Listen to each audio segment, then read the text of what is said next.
Ano nung unang nilapitan niyo ako ni na Kuya Sam? Nakita ko doon sa ano eh. Okay lang, Nay. Huwag mo kami alalahan. Sa video. Tapos, lumalayo ka talaga sa akin. Takot ka, kala mo sasaktan kita. Takot ka sa akin noon. Ano ba to? Parang natinig ako doon sa may ano.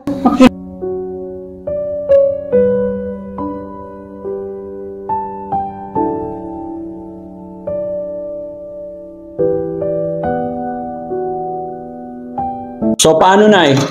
Aalis na kami. Pwede! Ay! Alis muna kami. Daddy Frankie.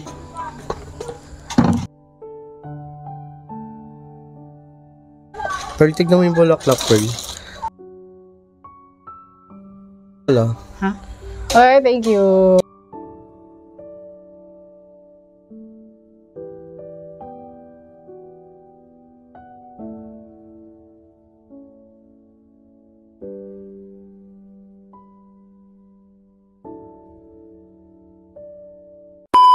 Ayun mga kababayan, mga kabarangay, isa mapagpalang araw, mapagpalang hapon po sa atin lahat. Mga kababayan, sa araw na ito kami po ay bumiyahe patungong Batangas. Dahil kung natatandaan nyo mga kababayan, nakaraang araw, medyo natutuliro itong si Nanay Amy. At saka siguro dahil hindi sila nakakapasyal o nakagala. Kaya naman nag-request si Nanay Amy at si Per na papasyalan nila yung kanilang bahay. Ate Per, ilang buwan na hindi ka nakapunta rito sa bahay nyo? Mga less than 6 months. 6 months. Okay. Si Nanay Amy, ilang buwan ka hindi napunta? Bisita. Hmm? Every month naman bibisita ko. Mula nung paglabas ni Per, hindi ka na nakabalik dito, ano? Mga 31 days po. 31 days. So, ayan mga kababayan, nandito na kami ngayon from Makati to Batangas. At ngayon po ay nandito na kami sa bahay, harapan ng bahay ni Per Joy Dumag. Samahan nyo kami mga kababayan, ibabalik ko na sila rito. Ayan. So, bante mo konti. May mga ahas. May ahas? Nag-ano rin, may mga ahas ro yan. Wala. Mataas na yung damo. Hindi, walang ahas. Okay, tara. Ay. Akong mauna. Ay, naku, ngayon ko lang pala, ano yung Yan, okay. Isang buwan pa lang yan, ha? Ay! Dati na malinis pag alis ko dito. Tapos yan. Ako na asan ang susi? Ito kasi isa lang ang ano diyan, gumagana. Ang iba na yan sa iba. Aray ko. Ano? May mga sumabit Oo, na. ganun talaga yan. Pagkakapal ng damo. Hindi mo ano dito. Oh, yan. Welcome home! Welcome home. Walang laman. Sensya na kayo. Amoy nga, oh. Saka ano, hindi na. Ay, sa itlog. Sige, papasok po kayo. Ang itlog na bulok na. Ay, grabe. Ganito na itsura. Walang laman na bahay. Yan, ganito ang itsura po ng bahay. Pag alis ko, okay pa yung bahay ko na malinis. Kaya ngayon, pag balik ko, ano na, atin yung mga damo. Tingnan mo yan, ganyan pala yung pag matagal na yan, walang tao. Ano yan likod? Sinamag na eh, oh. Ano yan, yung dyan, pwede extension. Ah, wala nang kuryente, ma. Wala Ang dumi pa nung ano. Tubig wala din. Ito breaker. Ilang buwan na kami. Wala, ano, nanigas na yung ano. Ang dumi na, inamag na. Inamag na yung banyo. Tinatawag ko lang. Ano po. At saka wala ng tubig, mother. Ganun na rin talaga yun. Hindi na mabuksan yung gripo na ligas na. Yan. Bodega. Buti walang nakakapasok dito. Wala naman po silang pagkaka-interesan dito. Wala, ano sila. Talagang kahit basura, hindi na dinadaanan. Electric fan, ayos pa ba? Walang tao. Apoy, electric fan, that's puro alikabo. Tingnan natin kung gumagana pa. Electric fan. Oh, meron. Ayun, May meron kuryente pa. Meron pa. At di ba, ay, kaya alam mo na, maalikabok kayo kung dumi yung electric fan eh. Ilang buwan. Dadali natin yung electric fan. Mama, dadali natin yung electric fan. Tsaka yun. Dali na natin yan. Ay, nung unang nilapitan niyo ako, ni na Kuya Sam? Nakita ko doon sa ano eh. Okay lang, Nay. Huwag mo kami nalalaman. Sa video. Tapos, lumalayo ka talaga sa akin. Per? Ha? Magigpit ka na. Per? Hindi ka sanay sa? First time mo ba nun? First time mo sumama sa ganon? As in, literally first? Okay. Magligpit na tayo. Natatakot ka, kala mo sasaktan kita. Ay, pero harmless ako Harmless ako. First time mo sumama kay na Daddy Frankie nung araw na yon. Hindi, na may ganung case. Okay. So, kala mo sasaktan kita. Takot ka sa akin nun. Teka, wait lang. Yun ang anuin mo. Wait, wala nakuha ko na sa labas kasi. Wait lang. Ano ba to? Parang natinig ako doon sa may ano. Hindi, wait lang okay lang, kasi. Nay. Sige lang. Hindi, wait lang kasi parang natinig ako doon sa yung tinatanggal ko na ano kanina. Ano ba yun, Daddy Frankie? Na, maya na yan. Teka, wait lang, Kain mo Mother. na yung ano. Tinandali lang natinig ako eh. Paano kaya ito lalabas? Anuin mo ng... Oo nga, Kuya Ra, paano ito lalabas? Yan. Ayun, lumabas na. Nakakam siya. Oh. May cutter. Yun. May Baka bumalik. Sige, bitawan mo. Itong bahay na. Isa pa. Pag alis mo, nag-alis. Ay! Ayun. Ano. Balik. Ay, nako. Hindi, tanggalin mo kamay mo. Hindi na mabalik yun. Ano yun, Fern? Natinig ka? Ay, nako. Oo nga, oh. Yan.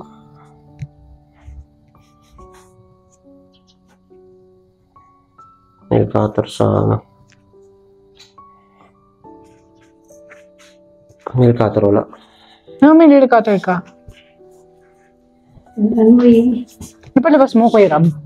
Napalabas mo yung tinik. Hindi parang bumalik pa yata eh. Yung puti. Ayun o. Ay, grabe. Ayun o. Hanapin mo na yun. May cutter. Ayun o. Yun. Parang similarity yung face ni Per tsaka si Kuya Ron. Ano ba yan? Ito. Pares binata, dalaga. O, ito, nag-cutter. Ayun. Dito tayo siya malabas.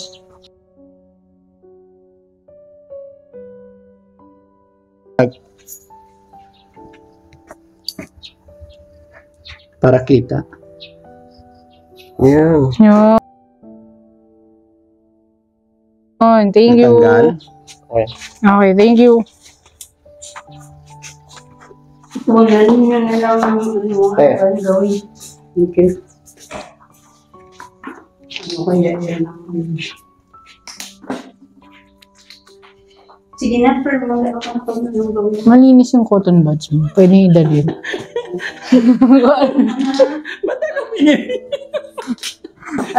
Dali lahat. Ano daw yun? Ano daw, Daddy Frankie?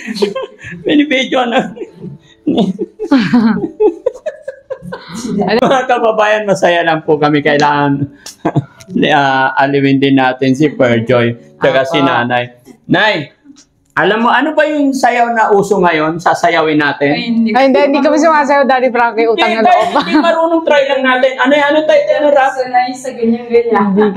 Hindi kami sanay. Yung gumaganyan? Ay, hindi ako sanay. Ayoko dun. Ayoko ng mga ganun. Nay, paano yun? Tawa si Daddy. Hindi, yung ganyan-ganyan lang. Hindi bagay, Tapos Daddy ganyan? Frankie. Baka wala na kayo maging subscribers. Sabihin, Wala na kayong subscribers. Wala na kayong subscribers, Na Daddy Frankie. nagtatawanan kami kasi sasayaw kami ni Kuya Rap. Sabi ayaw niya kasi para daw siyang Babsi. Yung mga kababayan, pinapatawag ko lang si Nanay at si Per. Ha? Pero matanong ko lang, Per, anong plano nyo ngayon dito sa bahay? Ito pong bahay, Daddy Frankie, binibenta na po namin. Actually, matagal na po namin binibenta. Ngayon po, talaga fully decided na kami na ibenta po yung bahay at lupa na to. And then, we really want to move to Makati for good na po. Apo, we want to be based there.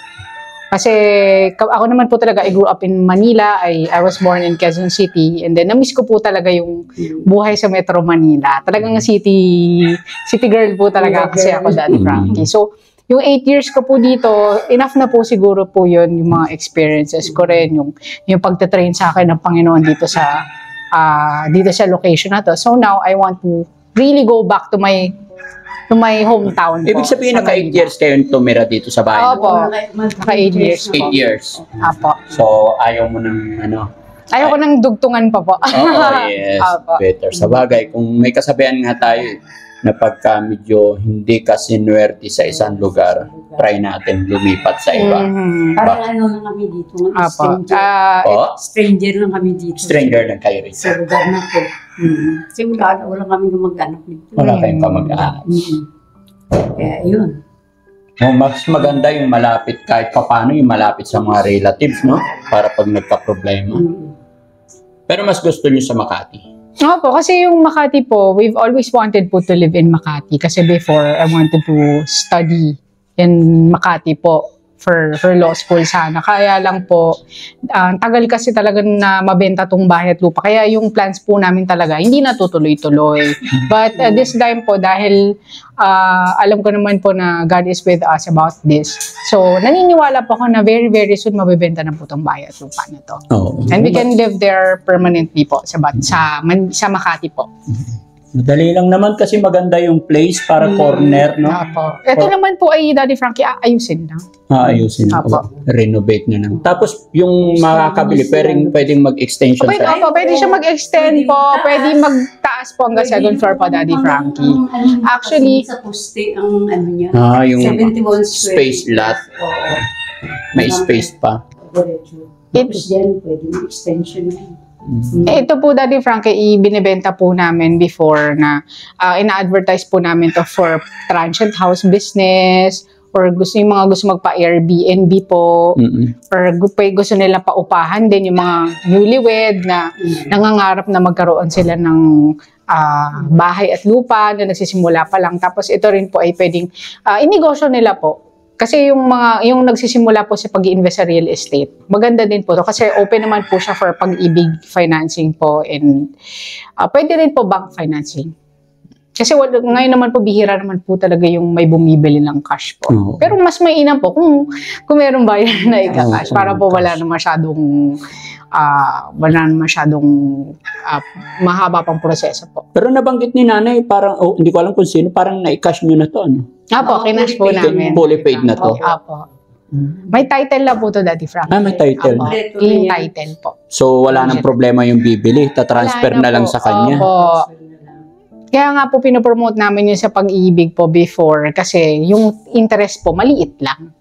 Kasi ang ano lang naman po dito, since binibenta po namin to ng 1.6, yun po mga ganong price. Dapat po yung monthly income ng buyer po nasa around 45,000 po pataas para po maaprubahan sila ng pag-ibig. Kasi syempre po tinitingnan din po ni pag-ibig kung yung capacity, financial capacity rin po nung bibili po. Opo. Para pagka ganun po, kung 2 years na silang member po sa pag-ibig and then tapos around 45,000 po monthly yung income ng buyer, then yun po, wala po tayong magiging problema po. Basta po kompleto po yung requirements and then yun nga po yung requirements ng pag-ibig. Madali pong ma-proseso po. Siguro mga less than 2 months po, i-release na po ni pag-ibig yung sa loan application po nila. Yun. Pwede rin natin sigurong Kuya Rab, no? Ipanawagan sa mga viewers natin, sa mga kababayan natin, baka may gustong magkaroon ng sariling bahay lupa. Clean title na po ito, nakapangalan. Kanino napangalan sa'yo? Sa akin po, Daddy kay Frankie. Wow, ang galing. Diba? So, saan malapit ito, Per? Para syempre, it's your time para i-advertise sa kanila. Ito pong bahay at lupa namin, very good investment po siya kasi po malapit lang po to sa lahat po. Ang kaharap po nito ng entrance po ng subdivision ay yung Petron, gasolinahan po, tapos katabi po nito sa left niya yung Stonyhurst Southville International School. And then dun po sa may diretso pa po from right, paglabas po ng subdivision, papunta po yung golf club po. So marami pong talagang tumitingin din po dito sa unit na to, like mga golf club players po, gusto nila, naghahanap sila ng matutuluyan nila dito sa Lipa kasi yung iba nagtitipid, ayaw mag-hotel. So gusto na parang transient house lang po or vacation house or a place na pwede sila makapagpalipas ng gabi with their friends. Then dito po maganda pong investment po itong bahay at lupa na to. And then maganda po dito kasi po lahat po ng lugar po na kailangan nyo mapuntahan, like sa mga government offices po, malapit po lahat. And then po yung price po niya, yung 1.6 po, it's very fair na rin po dahil po ito pong property na to po ay talagang under Ayala Land din po. So, syempre po, yung nag-iisip po ng investment, and then gusto niyo po i-resell someday, mataas din po yung reselling value niya dahil nga po kilala po na developer po yung gumawa po itong bahay at lupa na po na ito. Yan po. Marami naman pong babaguhin pa po dito. Nasa titira po na O susunod. sa bibili na, sa Opo, bagong bibili po. magmamayari. Opo. Kanya-kanyang design lang naman yun. Opo. Maganda rin po na i-loft nila kung hindi po nila gustong pataasan po.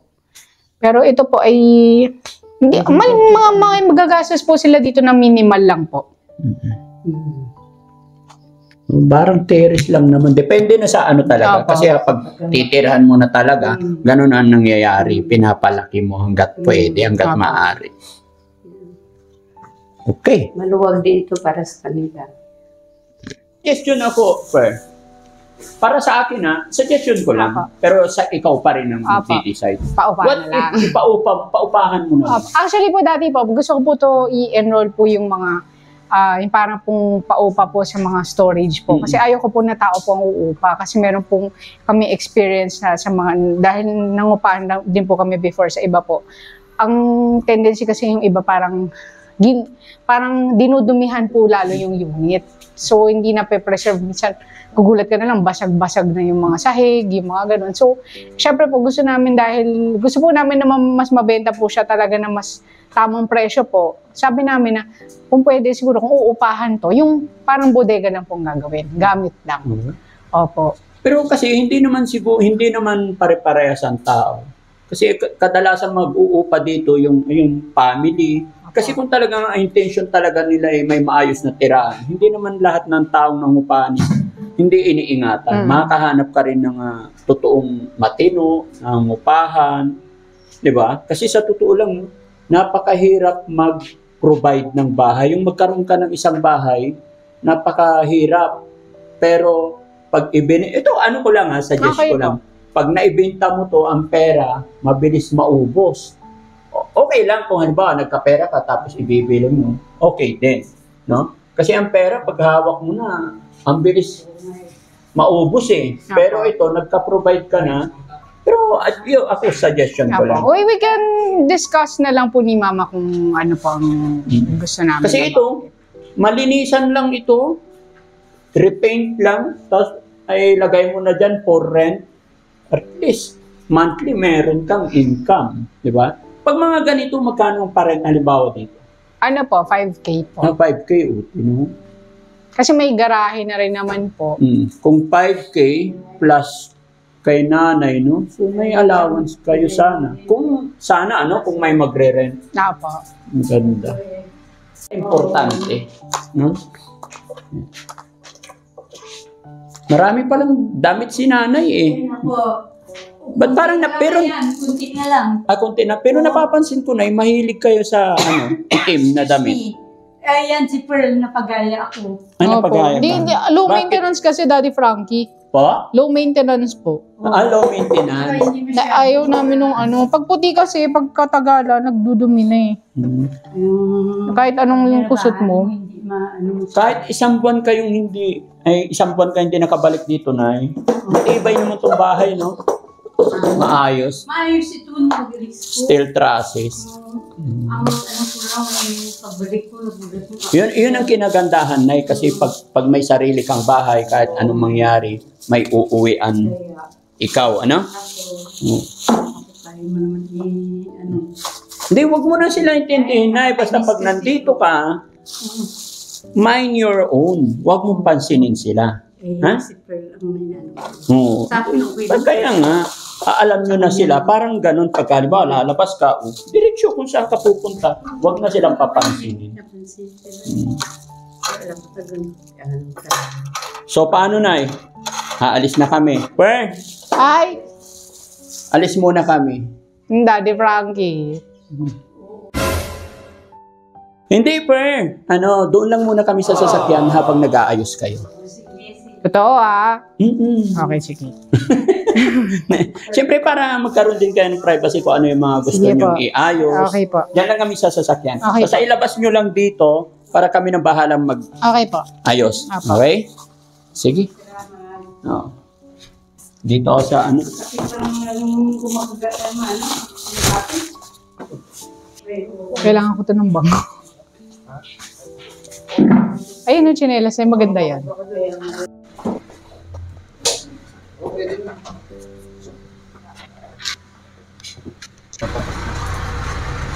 Malinaw naman mata ni Kuya Rab. Iyo. Ito. Wait, Kita mo. Mm-mm.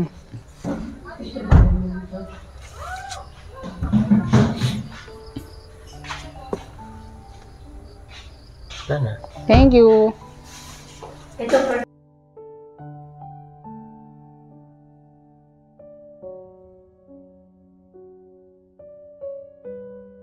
Opo.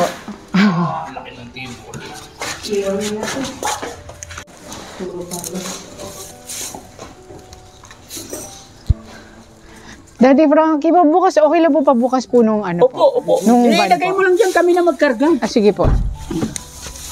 Lagay mo lang. Kami bahala ni Rizky magkarga. Opo.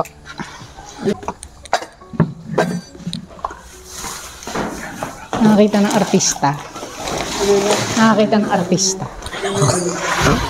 Hayaan mo siya. Sabi yung boses ni Jablita. Ano yung mga bubati niya daw eh. Merab, kaya mo yun. Malakas ang loob mo. Oh, si Tip Boses ni wala Jablita. dyan. Oh. Eh di, dapat tinanggal mo na lang natin yung laman nito. Hindi naman na maiinom to eh. Oh, yeah. Chill lang. Okay, yung bago pakilagay sa isang cellphone ko pakilagay. Hindi, sayang lagay. Pinagagawa sa akin ng mga Ibang to, guys. pag-usapan.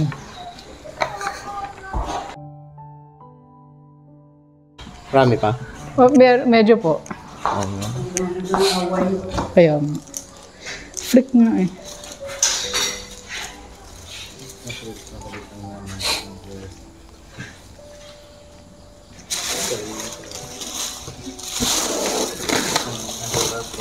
Wala na, pre? Ito pa po, Daddy Frank. Sige. Sige, labas mo lang dito lahat. Eh, hindi ako, matigas yun eh. Eh, yung jackhammer nandito.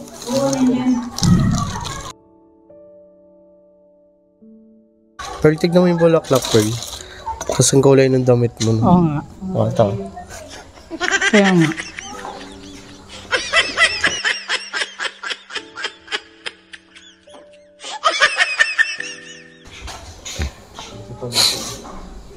Ito, pinansin guys eh. Wait lang. Ha? Mabira to. Kaya nga. Hindi, ito tanggalin na lang to. Hindi naman tayo gumagamit ng mga ganito eh. Wala naman to laman na wala kang nilagay dito.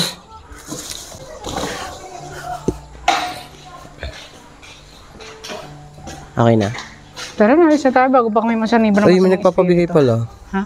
Okay, thank you. Nagpapabigay. Thank you very much. Yan. Galing daw kay Kuya Rab yan. Ay, thank you, Kuya Rab. Ano tao? Eh, may mabango ah. Yan lang yun. Oo nga.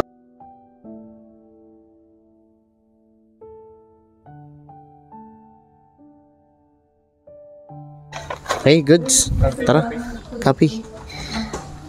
Happy? Copy. Happy? Copy. Sorry, copy. Military Hey, guys, language tara. yun. Tara na, let's go. At least ako paglinis ako kahit ako konti. Awan. Binigyan ako ni Kuya Rob ng flowers. Lagyan natin sa ulo mo, man.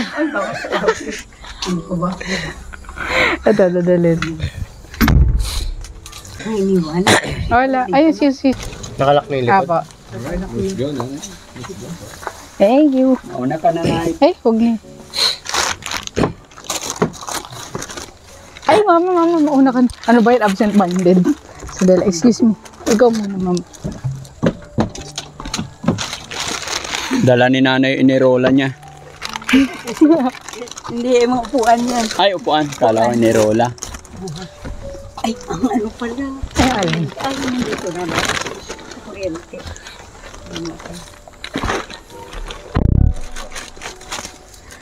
Abante na tayo mga kababayan. Aabangan nyo na lang po kung ano pa yung mga susunod na gagawin ni Kuya Rab ay gagawin ng Team Daddy Frankie. Maraming salamat. Ano to? Hindi ko alam. Kinikilig ako ano. Kaya- Bye-bye po.